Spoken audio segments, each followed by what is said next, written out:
What if the woman they laughed at turned out to own everything they were trying to impress? This isn't just another story about wealth, it's a journey about dignity, hidden power, and a truth that stuns everyone in the room. Stay until the end, because the final moment will leave you speechless. And if this story touches you, don't forget to like, share, and subscribe to support more powerful content like this. The first time Lina Morales had walked past Verdante Gioielli, she hadn't even noticed it. The boutique blended in with the other polished storefronts of Florence's most opulent shopping district, a seamless part of the city's silk-draped pulse. It didn't shout for attention. It didn't need to. But this time, as she stood in front of it, the store stared back. There was something uncanny about the glass, it didn't just reflect her image, it interrogated it. Her pale yellow blouse, too delicate to be called new, her jeans, faded along the thighs, the creases in her soft leather bag, each one like a wrinkle on a loved one's face. The city behind her bustled with sunlit conversations and the tinkle of cappuccino cups, but here, at the edge of Verdante, time moved differently. She felt it in her stomach before she realized she was afraid. Fear had a shape in Lina's life. It was the voice of debt collectors when she was 17, the flickering hallway lights in the apartment after her parents died, the sound of her uncle Andres coughing through the night when they couldn't afford the better inhaler. It was small, quiet, cumulative. She took a breath. Then another. And she stepped inside. The air within Verdante Gioielli was cooler than expected, with a faint trace of incense, myrrh or maybe sandalwood. Nothing loud. Everything designed to exude restraint. The lighting was subtle, strategically placed to catch the inner fire of gemstones rather than illuminate flaws. Her entrance was noticed but not acknowledged. A man, impeccably dressed in a charcoal gray suit, glanced up from behind a counter. His posture was so straight it looked unnatural. His name tag, glinting beneath the boutique's branding, read, Marco De Luca, boutique manager. Lina met his eyes and nodded. "I'm looking for a jade bracelet," she said. Her voice carried the gentle cadence of someone used to speaking only when spoken to. "For yourself?" he asked. Not unkindly, but with something else beneath it, an undercurrent of classification. Judgment. Measurement. "For someone very important," she replied. He stepped out from behind the counter. His shoes barely made a sound on the marble floor. "This way." There were no other customers. The space was curated to feel exclusive, but to Lina it felt sterile, like a museum where she didn't belong. She walked past cases of jade carved into dragons, blossoms, prayer beads.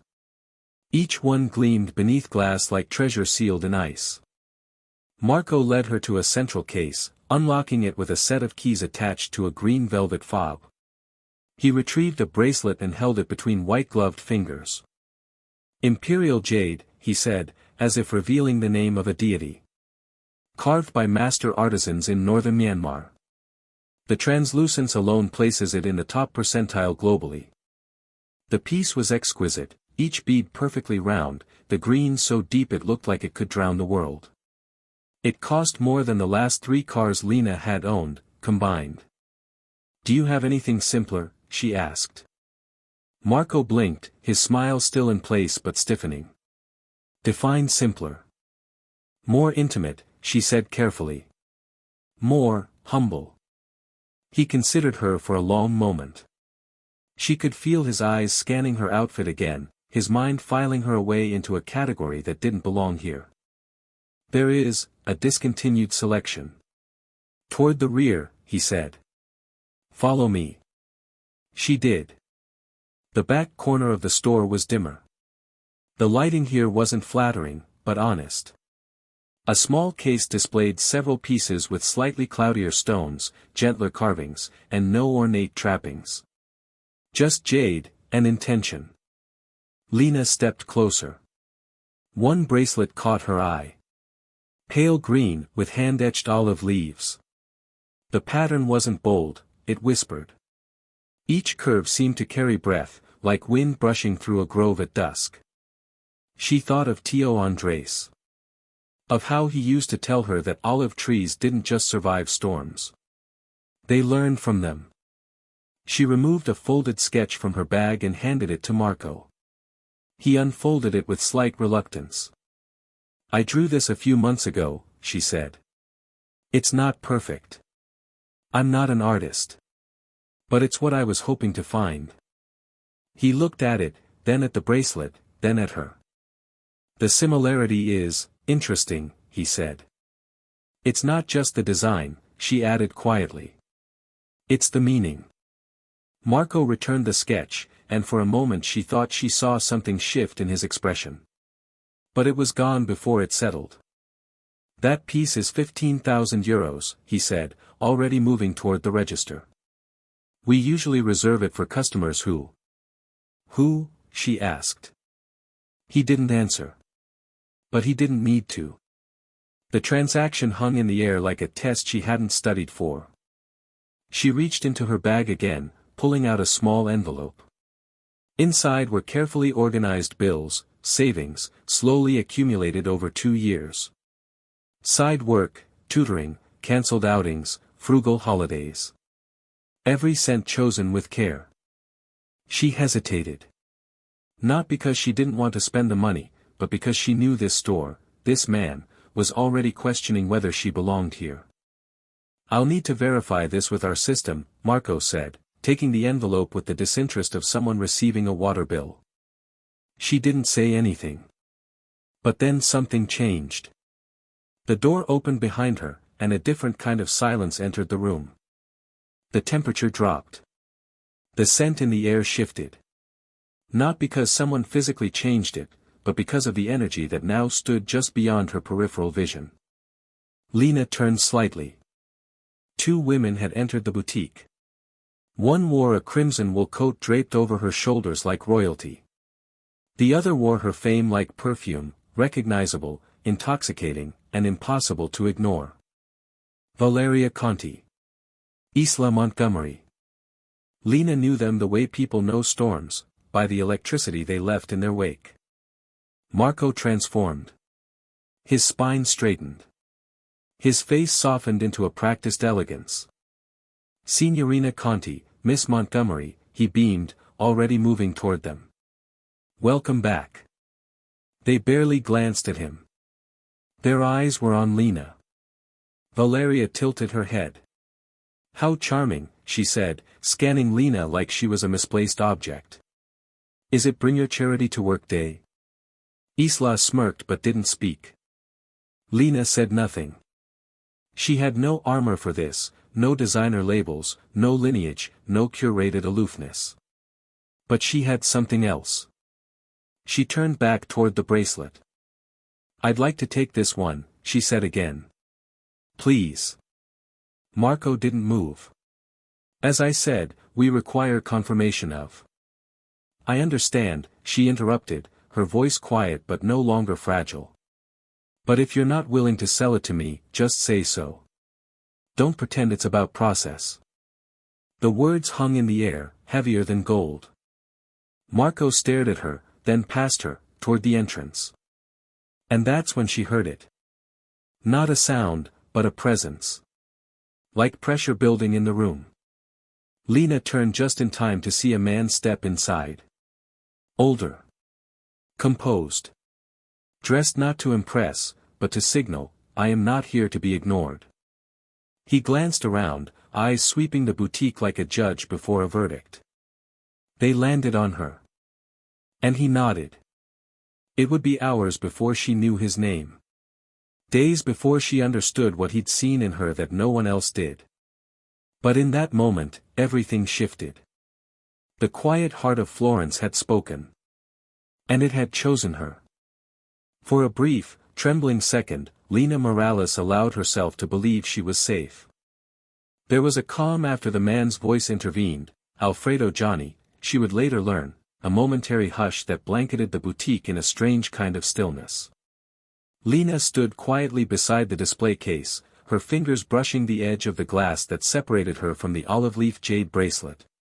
She could feel her own pulse slowing, like her body was finally catching up with what she had just done. She had stepped inside a world that didn't welcome her, and she hadn't been turned away. Yet. She clutched the envelope a little tighter in her hand. Inside it, 15,000 euros. 15,000 stories, really. Every euro had once been a choice, one less indulgence, one more freelance shift, one more afternoon of helping children with reading comprehension in the damp side room of a public library where the heat never worked. She'd tucked the money away over months, sometimes years, always thinking of this moment, the gift she would give to Tio Andres. Something meaningful. Something that could last longer than either of them. But as she watched Marco retreat to the register in awkward silence, Lena felt it, the ground shifting beneath her again. The sound was soft at first, but unmistakable. The boutique's front door gave its delicate chime. Lena didn't turn around right away. She didn't need to. You could feel people like them enter a room. Valeria Conti was preceded by her perfume, something powdery and commanding. She walked in without hesitation, her heeled boots cutting across the marble-like punctuation. Her coat was draped over her shoulders like a silk curtain, her hair swept into a low, effortless chignon that only ever looked effortless on the extremely wealthy. She moved as if the space had been designed around her. Which, in a way, it had. Following her was Isla Montgomery, a starlet whose smile could launch a fragrance line in a single photo. Behind them, two women dressed like they were practicing for magazine covers flanked the pair like handmaidens, each with their own curated brand of stylish irrelevance. The air thickened. Lena could feel the change in temperature behind her skin. It wasn't just about money, it was about hierarchy. Who gets to walk into a room and expect the world to bend? Who gets to exist without explanation? And who does not? Marco's entire demeanor reassembled itself in real time. His shoulders squared. His lips curved upward with fawning intent. "Signorina Conti," he said, voice as smooth as imported silk. "Miss Montgomery. What a wonderful surprise." Valeria removed her sunglasses slowly. Her eyes swept across the room, bypassing the junior staff, barely glancing at Marco, until they stopped on Lena. The look was brief. But something about it struck Lena like a sharp note in a symphony. Valeria didn't smirk. She smiled. It was worse. "Well," she said softly, the word drawn out just enough to be theatrical, "I wasn't aware Verdante had started letting interns shop." A small laugh trickled from one of the other women. Isla said nothing but tilted her head, considering Lena as one might consider a strange insect on a designer shoe. Lena said nothing.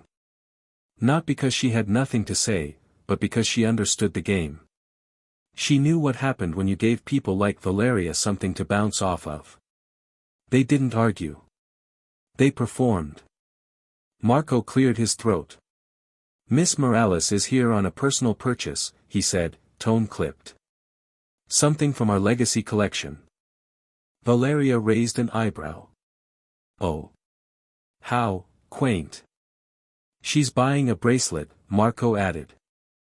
"Of course she is," Valeria said, then turned to Isla with a soft murmur, "I suppose even sincerity has a price tag these days." Isla's lips curled at the edge. "And some people pay with embarrassment." Lena closed her eyes for half a second. Just long enough to push the sting back where it belonged. She opened them again and looked directly at Marco. "I'd like to proceed with the purchase," she said. Marco gave a small nod, his hands fussing with the drawer behind the counter. Valeria stepped closer. Her movement was slow and deliberate, her heels echoing like statements rather than steps. "You know," she said lightly, "I do admire the courage. There's something almost noble about pretending not to notice when you're out of your depth." Lena tilted her head. "Is that what I'm doing?" Valeria's smile hardened. "It must be exhausting. Holding your head up while pretending those shoes don't hurt." Lena didn't look down. She didn't need to. Her shoes were clean, worn, and quiet. Just like her. I'm not here to impress anyone, she said. No, Valeria replied. You're here to pretend. And I don't blame you. Honestly, we all start somewhere. There it was again. The tone. That rehearsed blend of elegance and cruelty that made everything she said sound like a compliment until you tasted the bitterness beneath it. Isla moved toward the main display, fingering a jade pendant with casual disinterest. Let's see the imperial line, she called. I'd like something new for the season. Something exclusive. Of course, Marco said, grateful for the shift in attention. He summoned a staff member with a quick nod. Trays began to appear, green silk, hand-carved boxes, rare stones brought from across oceans. Lena watched as all attention turned away from her. That was how it worked. Her moment had expired. Still, she lingered beside the bracelet. The one she had come for. The one no one else noticed. It wasn't the flashiest. It didn't gleam like the imperial stones. But it had depth. You could feel the story in its shape. Its quietness. Its honesty. Valeria glanced back one more time. If you'd like, I can give you the name of a wonderful boutique in Milan. Very discreet. They do excellent replicas. Lena turned to her. This isn't a replica of anything. It's real. And it means something.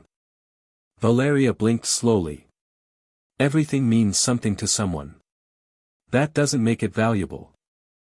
Lena met her gaze, unwavering. That depends on how you define value. Isla stepped in then, voice honeyed but firm.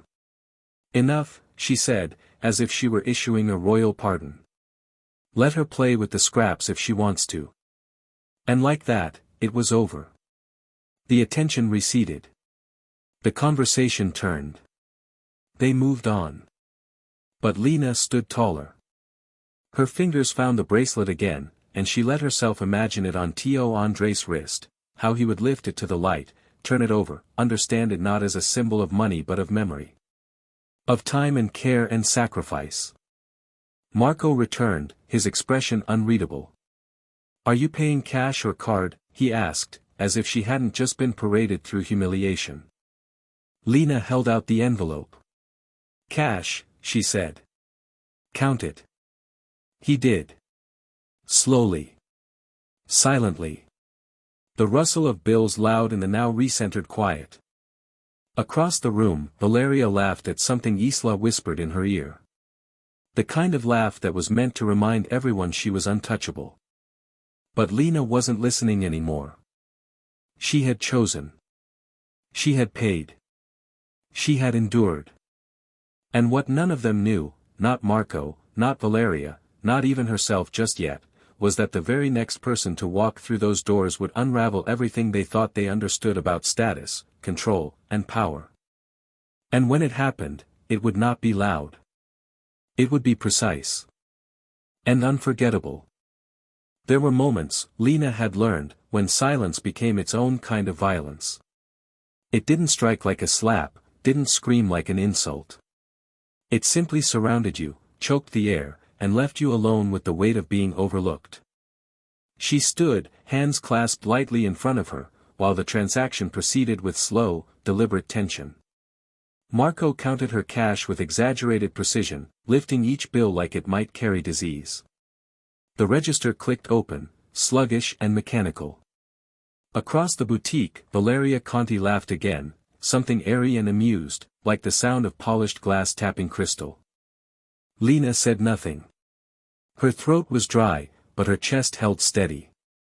She had learned, over time, that dignity didn't always roar. Sometimes it simply endured. Unshaken. Present. Anchored by purpose. Still, her pulse beat loud in her ears. Behind the calm of her face lived a dozen younger versions of herself, each one replaying different kinds of humiliation. Her first year in Florence, trying to buy a textbook secondhand and being told by the clerk, "It's expensive, you know." The job interview where the cafe owner had asked if she spoke English, before she had even opened her mouth.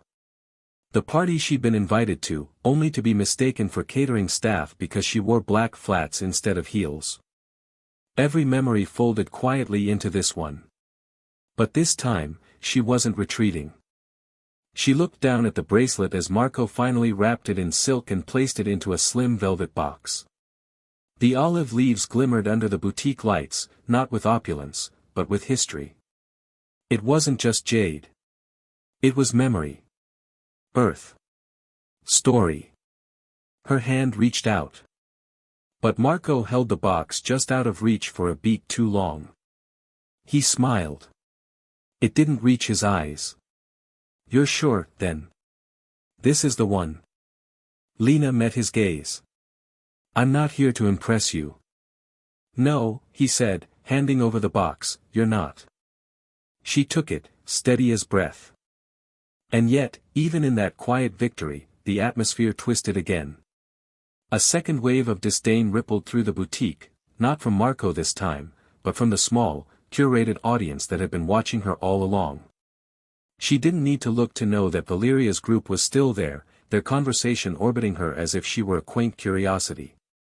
"Bravery looks so different these days," one of the other women murmured. "Apparently you don't need taste. Just stubbornness." "She probably thinks it's charming," Valeria said lightly. "Like a fairy tale. But in real life, poor girls don't become princesses.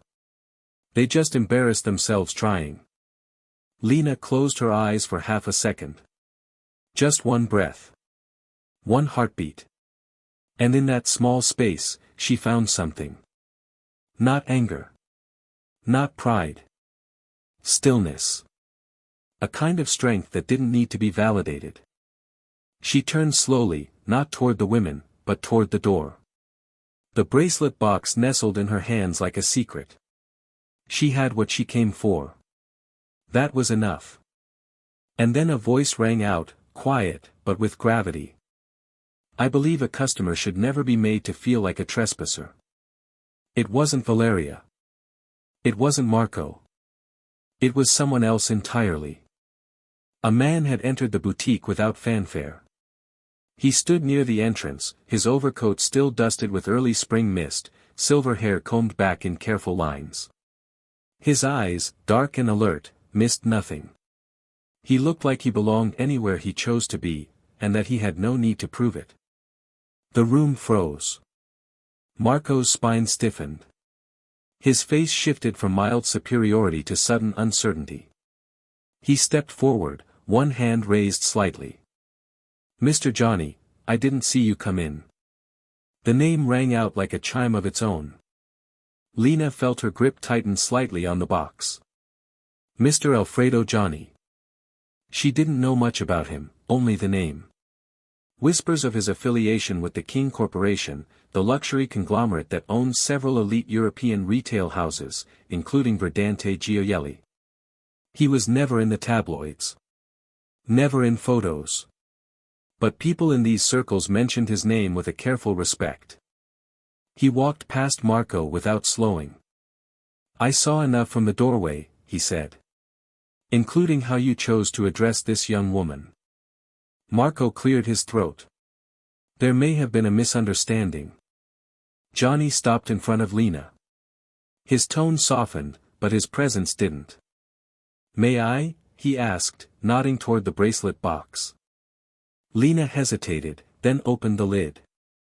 He looked down at the piece with surprising focus. His expression didn't betray admiration or condescension, only attention. A kind of reverence that was rare among men who walked in expensive shoes.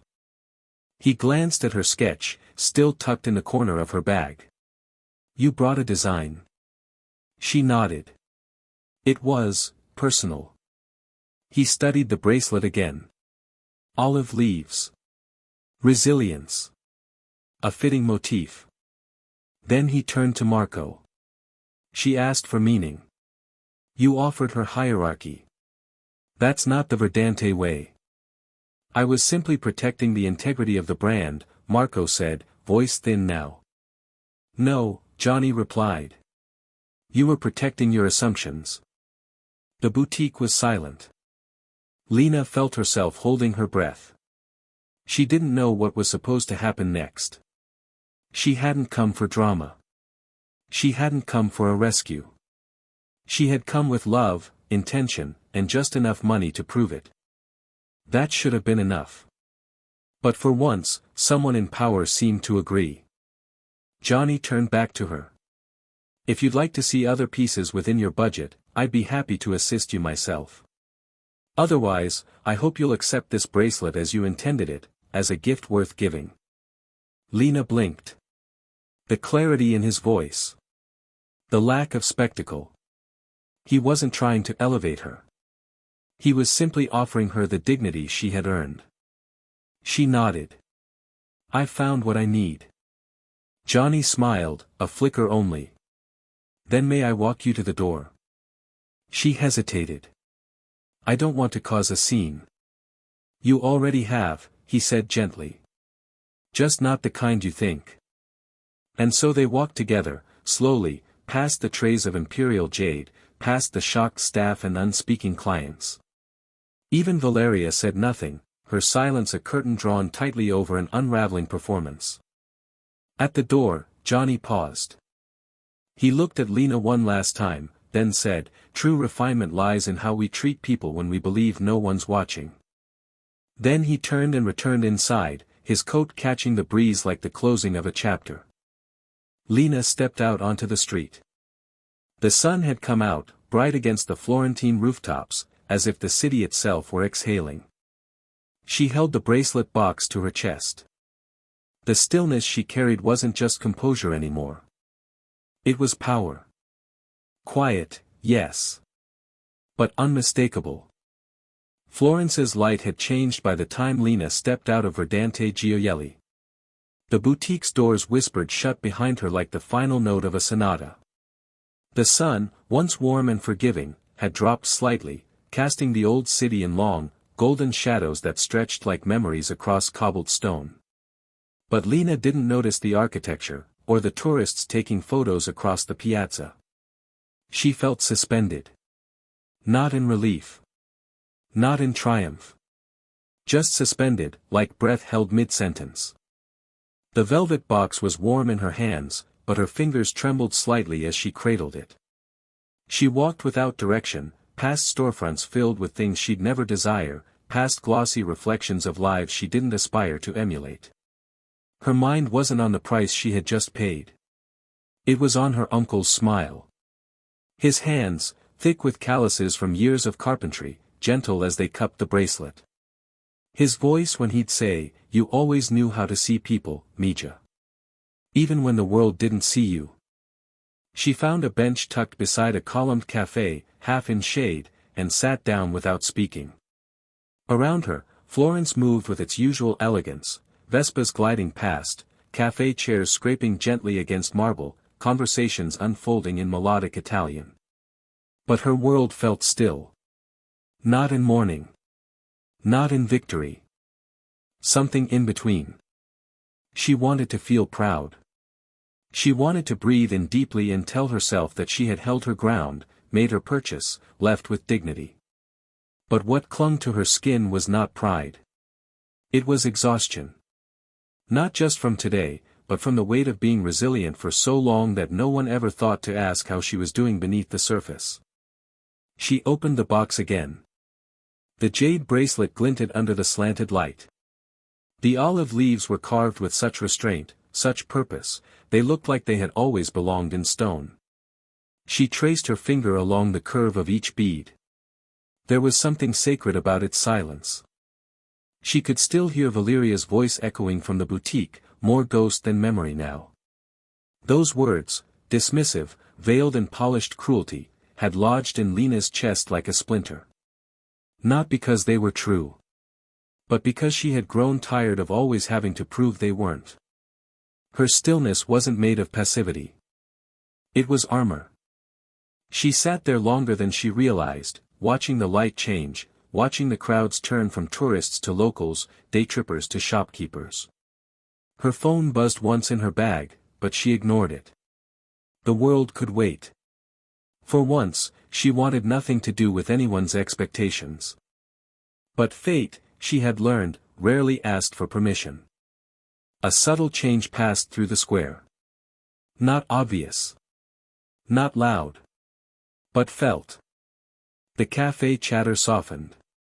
A car, dark, discreet, and gleaming, slowed to a near stop in front of Verdante. It wasn't ostentatious. No tinted windows or bodyguards spilling out. Just a black vehicle idling like it had always belonged there. Then, the door opened.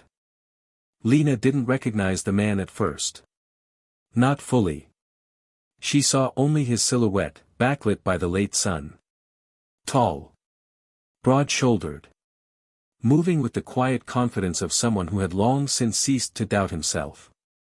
He stepped out, and the space around him adjusted. She blinked. Once. Twice. And then her body responded before her thoughts caught up. Her heartbeat stuttered. Because she knew that walk. That posture. That face that had once bent close to hers in a quiet kitchen at midnight and whispered that the world would never understand how powerful quiet people truly were. Matteo Castillo had arrived. And the entire air around Verdante Gioielli bent to receive him. He wore a charcoal suit without a tie, the top button of his shirt undone like rebellion masked in elegance. A small pin, barely noticeable, sat on his lapel. Not a brand. A symbol. The crest of King Corporation, discreet and definitive. Lena didn't move. Not out of shock. Out of instinct. Because when you live long enough in someone's absence, you forget how large their presence truly is. Matteo looked once at the boutique. Then at the street. His eyes swept the crowd without tension, without performance. His bodyguards didn't surround him. They flanked him quietly, at a distance, as if more for ceremony than security. And then he turned his head. Their eyes met.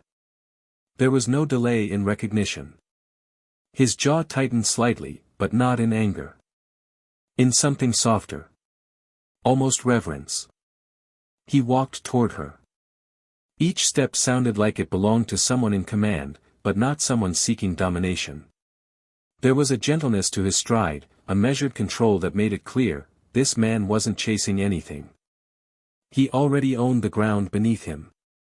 Lena stood slowly, the bracelet box still in her hand. For a moment, the world melted. They hadn't seen each other in 2 weeks. His schedule, their distance, their quiet understanding that space was sometimes necessary even in love, especially in love.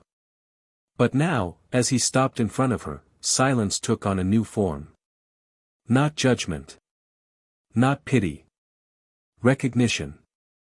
You came, she said softly. I always would, Matteo replied. I just didn't think you'd come alone. I needed to, she said. He nodded. I heard what happened. Which part? She asked. A bitter smile toyed with her lips. All of it, he said. Eventually. She looked down at the box, then up at him again. I bought it. Not the best one in the store. Not the most expensive. But the one I came for. His gaze didn't flick to the box. It remained on her. Because you knew what mattered. She didn't answer. He stepped closer. I was going to surprise you, he murmured. But it seems I'm the one who's surprised. You handled them all. They didn't want to be handled, she said. They wanted me to disappear. And you didn't, he said. She shook her head. I was close. He reached out, gently took her hand, the one not holding the box. His fingers closed around hers with the same warmth they always had, but firmer this time. Protective, without being possessive. You don't have to fight alone, he said. I wasn't fighting, she replied. I was standing still. Sometimes that's all I have. Matteo's eyes searched hers. It was enough. A pause passed between them, heavier than it should have been. Then a new sound. A subtle, collective murmur rippling from inside Verdante. The boutique's glass facade now reflected not just designer lights, but faces, confused, intrigued, pale. Valeria Conti had turned. So had Isla Montgomery. So had Marco. Every head inside the boutique turned toward the man outside, watching him not as a stranger, but with dawning awareness. And then, realization. Matteo Castillo didn't just own their attention. He owned their world.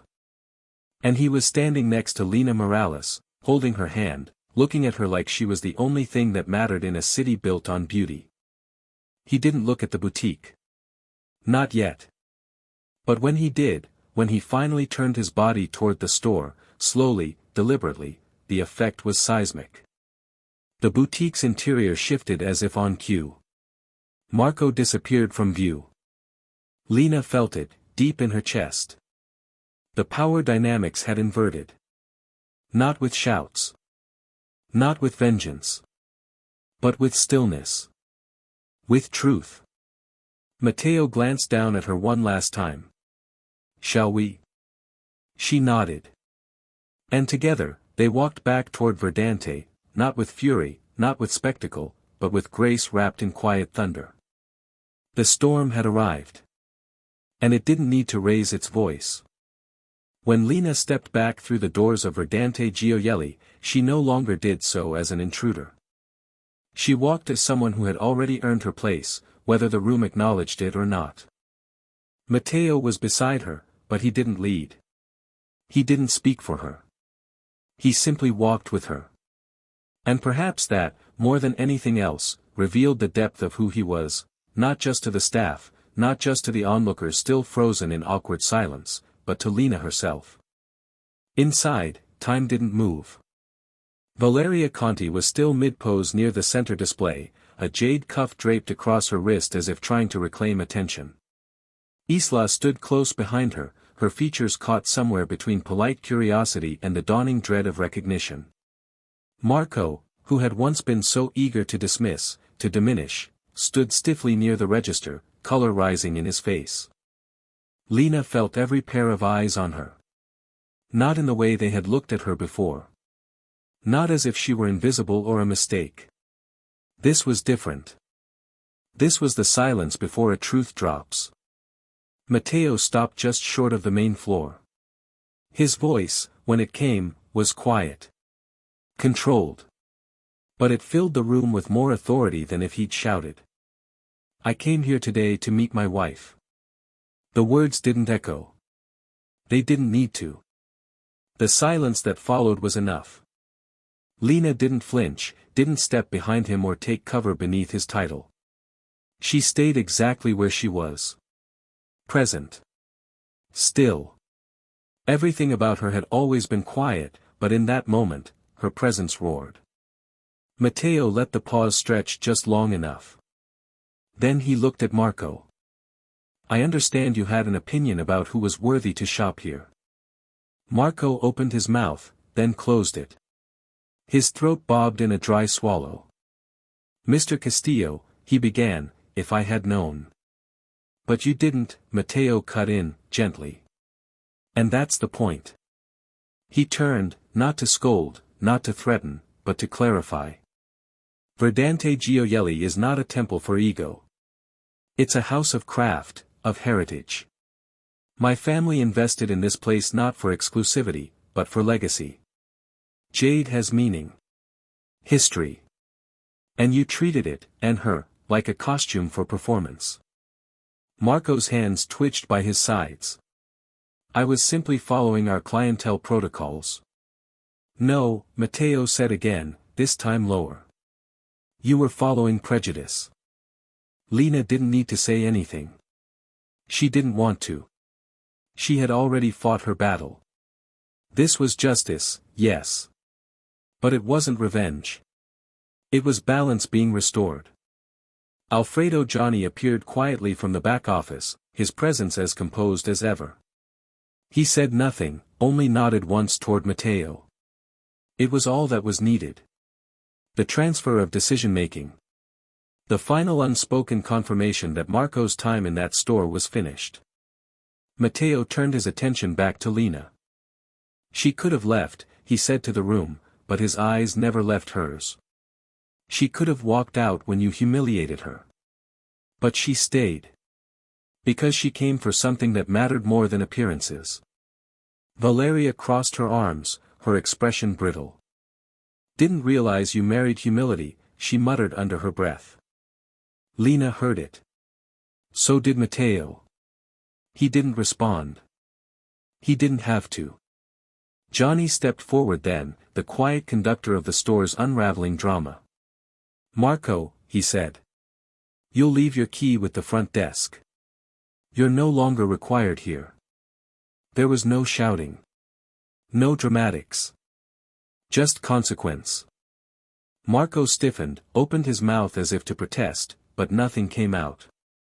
He turned, humiliated not by volume, but by the suffocating finality of irrelevance. Lena glanced toward Valeria. The woman still stood, adorned in luxury, but it looked different now. Excessive. Loud.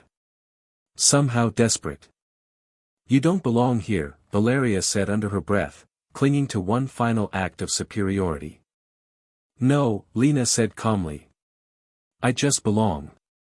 Matteo's hand brushed lightly against hers, and they turned together. There was no need to linger. As they stepped outside once more, the late afternoon air kissed Lena's skin. It felt different now. Lighter.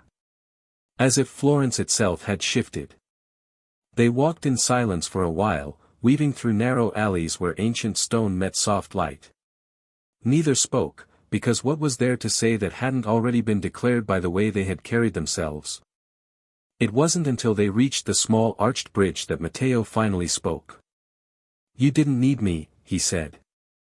I always need you, she replied. But I didn't need you to be seen. He nodded slowly. I know. She looked out over the water. The Arno glimmered below, carrying centuries of stories beneath its surface. Thank you, she said, not because she owed him. But because gratitude, when real, asks for nothing in return. He smiled. You're the only person I know who can make silence feel like strength. She turned to him then, full body, the bracelet still in her hand. I didn't buy this because I wanted to prove anything, she said. I bought it because I wanted something to last. Matteo stepped closer. And you will, he said. Everything you choose to give carries that same strength. That same grace. He took her hand, lifted it gently, kissed the inside of her wrist, not for show, not for ceremony, but because that's where her pulse lived. Let's go see Tio Andres, he said. They walked side by side, down toward the heart of the city, the box secure between them. And the world, which had once told Lena Morales she didn't belong, now moved aside for her. Not because she shouted. Not because she wore gold. But because she had walked through fire with her chin lifted, her voice steady, her soul intact. The quiet woman they once tried to push out had returned. And she had never needed to raise her voice to change everything. There are stories that unfold in loud, fiery spectacle, explosions of ambition, wealth, fame. And then there are stories like Lena Morales. Quiet at first glance. Simple in appearance. A woman who did not command the room with her presence, but transformed it with her grace. Lena didn't have an inheritance. She didn't walk into the world with a last name etched in marble or a bank account padded by generational wealth. What she did have was something more elusive, and, in the end, more powerful, conviction.